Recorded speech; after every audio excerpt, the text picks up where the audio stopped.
My name is John, and this is my 2018 twin turbo horned Mustang GT, putting down almost 1,000 wheel horsepower.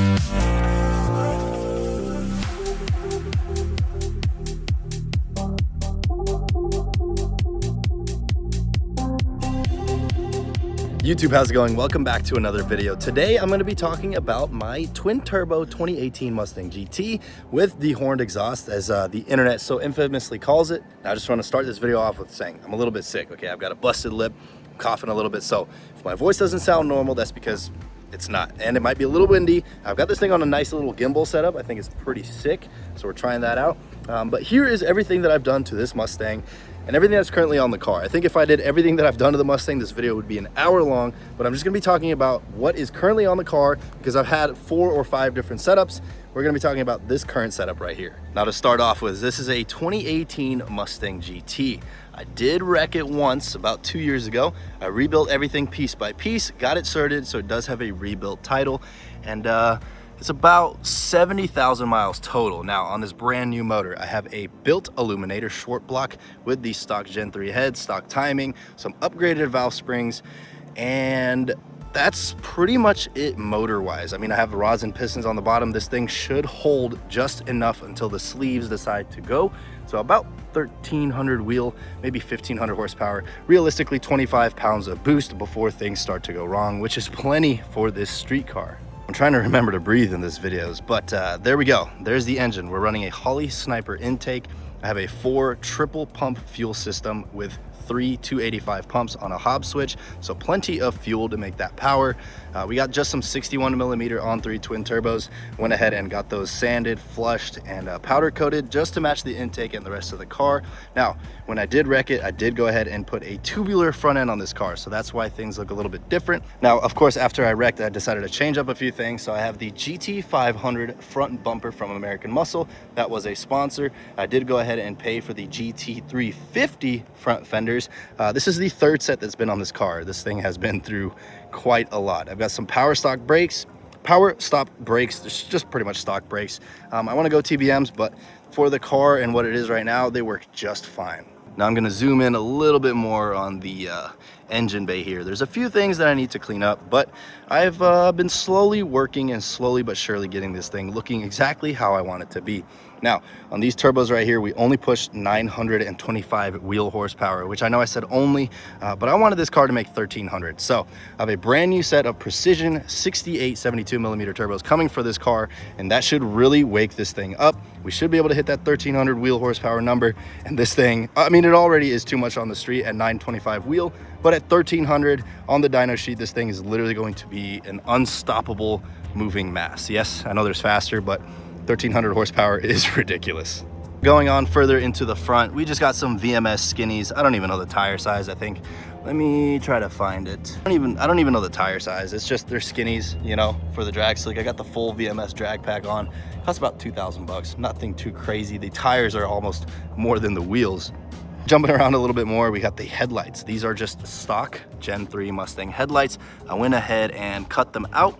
Went ahead and paint matched the little reflector right up there, painted everything in the housing black instead of chrome, and then added some Diode Dynamics DRL light boards. That gives it the ability to change colors. Now, I normally run red on this car because, I mean, the ruby red is just absolutely beautiful. The entire front end was repainted, and it does look very, very close to the rest of the car. So I'm very happy with the paint. It cost quite a bit of money.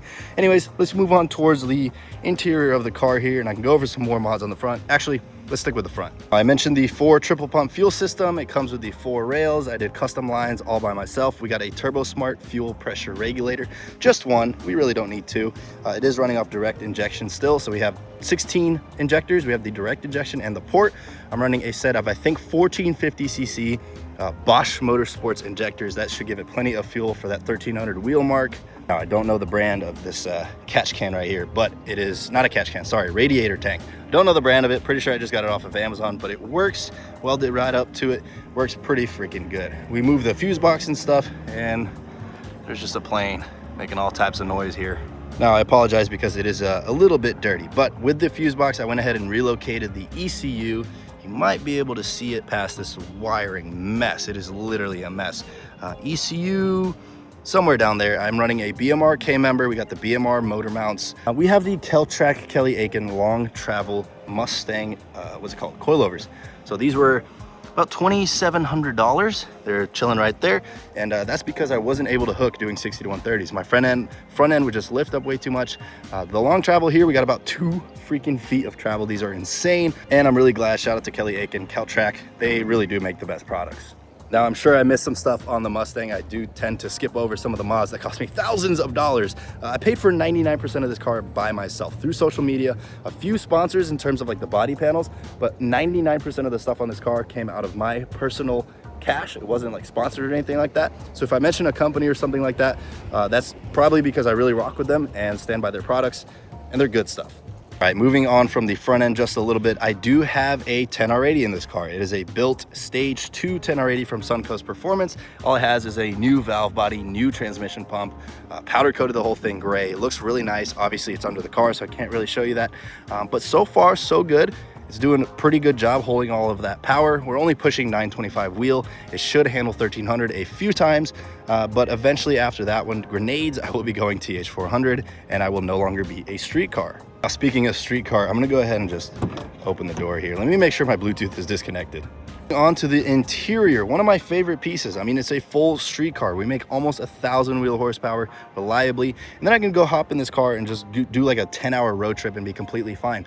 I have a C2 custom steering wheel.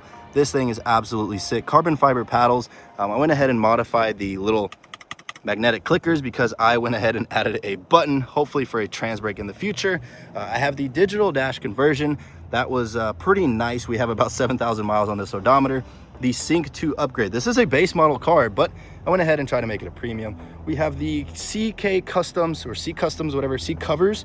These are leather seat covers. They are not leather seats. So I like the way that they look. Obviously the car's a little bit dirty and I'm missing a panel there, but overall, I really like the way the interior looks. I don't know if you saw it right there, but we have a Hurst pistol shifter for the 10R80. I also have some gauges right here. I made this custom, that's why it looks kind of shoddy, but it tells me my fuel pressure and boost. I also have a Turbo Smart boost controller hidden right inside right here. I went ahead and shaved it out. That's where I can handle all of my boost. Nice and easy. I only have to change it by pressing a button, and I can go from wastegate, which I think is 10 pounds, to 925 wheel. So about 700 wheel on the low setting, which is like the pump gas setting, and then 925, which is the all out, until I get those bigger turbos coming soon. Moving on from the interior, which is very comfortable. Unfortunately, I do have my AC compressor hooked up, but I don't have the lines ran because, like I said, we had to do everything custom on the front end.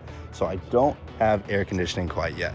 I went ahead and wrapped the roof like this ruby wine black color. It's a little bit dusty, but in the sun, let me see if I can show you from the other side. In the sun, it's got like a bronze shimmery glow, and you can almost, yep, you can see it right there in the sun. It almost blends into the ruby red perfectly, and I just, yeah, like right here, it looks more gold and bronze. So it is a wrap. We did that 2 or 3 times, Cole and I, and it looks pretty freaking good. Now, because I wanted the car to kind of match, I do like the black roof, or sorry, the wine red roof. I went ahead and did the same with the trunk, except with the trunk is a shadow black trunk from a 2015, and I will be getting a GT500 trackback wing.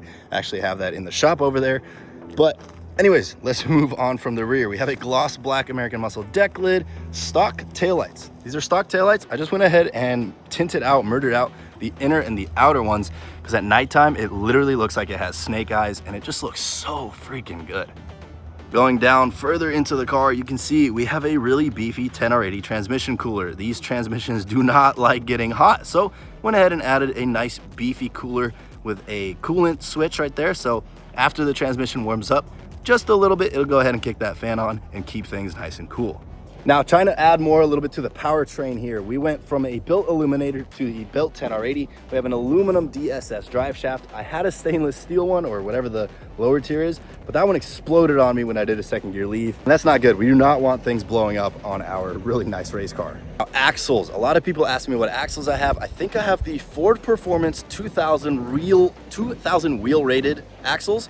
That's what they say on them. That's what they're meant for. And they have launched ridiculously. This car launches pretty darn good. It does spin a little bit because obviously it's a rear wheel drive car, but I haven't really had any issues launching and nothing's really broken except that drive shaft. A lot of people are probably wondering how I run such meaty tires. These are 315 50/17s, the widest, biggest tire you can fit on an S550 Mustang without having to tub the rear end. So the reason I ran these is because I used to roll race this car a lot, and more tire, more grip.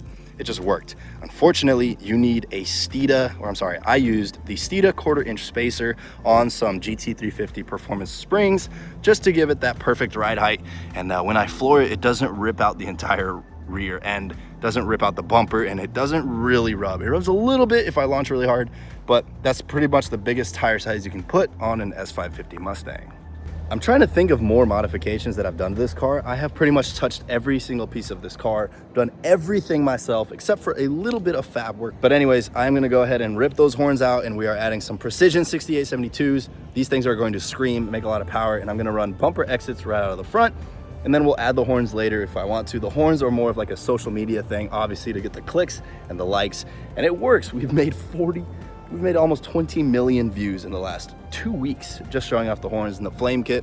I also have a Hot Licks flame kit on there. Let me go ahead and show you the engine bay. I went ahead and routed and ran the Hot Licks flame kit, which is just this nice little box right here that it goes ahead and powers the spark plugs when I press a button. When I press the button, it interrupts the ignition, lets me go ahead and dump a bunch of fuel in here, and then the spark plugs ignite it, and that's where we get the flames coming out of the ridiculous horns. I mean, dude, no other Mustang on earth has something like this. It is so cool, so unique. I really like the way it looks. Please let me know in the comments what you think of the horns. They're probably gonna disappear, but for now, I think they look amazing. Before I go, I do have to mention the car is on E85. I get it from the pump. I go ahead and test it. It's like E82. It runs great. Like I said, we're only at 925, which on these Mustangs is pretty achievable even on a stock motor, but I know that I have the reliability to maybe push 1300 to run 900 for many, many, many years. And the motor that I put together, I put the piston rings together, I put the wrist pins in, put the pistons and connecting rods in, measured everything. All of that is working flawlessly, and it's been about 3 weeks and over 3,000 miles. So I'm very proud of myself. Huge thank you to Chris as well for helping me with the knowledge base, and YouTube mechanic put together this car. So yes, I built this car. I had a few people help me out, but I'd take full credit for the car. I mean, come on, that was so cool. Let me know in the comments if I missed something. I don't think I did. Maybe I did. Maybe you saw something in the video that I missed. But like I said, mostly everything on this car is fully custom. A few regular, stock parts you can get. It's pretty much a stock motor that you can get upgraded. Let me know in the comments if I missed anything. I mean, I think I showed off most of it. It doesn't really sound like a lot, but I'm telling you, almost every single part of this car has been touched, customized, upgraded, downgraded. Everything about this car I have messed with, and I'm so glad to essentially know so much about the S550 platform. I can go ahead and build 20 of these cars and be just fine. I'm very happy with the results, and I'm very excited to make that 1300 wheel horsepower number. Also, I don't know if you're able to check it out, but we did go to the dyno on this car. I do have a video of it on my channel, so if you're brand new here, you can go ahead and check it out on the dyno. Make sure I'm telling the truth, and just watch some crazy epicness with Mustang lifestyle. So yeah, if you guys have any questions about the Mustang, or like I said, if I accidentally miss some parts, I know I tend to ramble. A long YouTube format is different for me. I come from a world of the portrait horizontal videos and quick, short, 1 minute plus. So this is different for me. I'd really appreciate it if you guys left a like or comment or subscribe. That would mean the world to me. And I can show you more about the car. We're gonna go to races. We're gonna go to two-step competitions. We're gonna make 1300 wheel. We're gonna take it to the drag strip. So stay tuned for all of that. And like I said, if you're interested, hit that subscribe button. And also let me know what other videos you want me to film on the Mustang. I know I mentioned a few, but there are a bunch of ideas out there. A bunch of people are curious about this car. Let me know questions in the comments. I will try to respond to every single one. And now I'm gonna go ahead and get the car inside because it's getting a little cold, and I need to go ahead and film some other videos.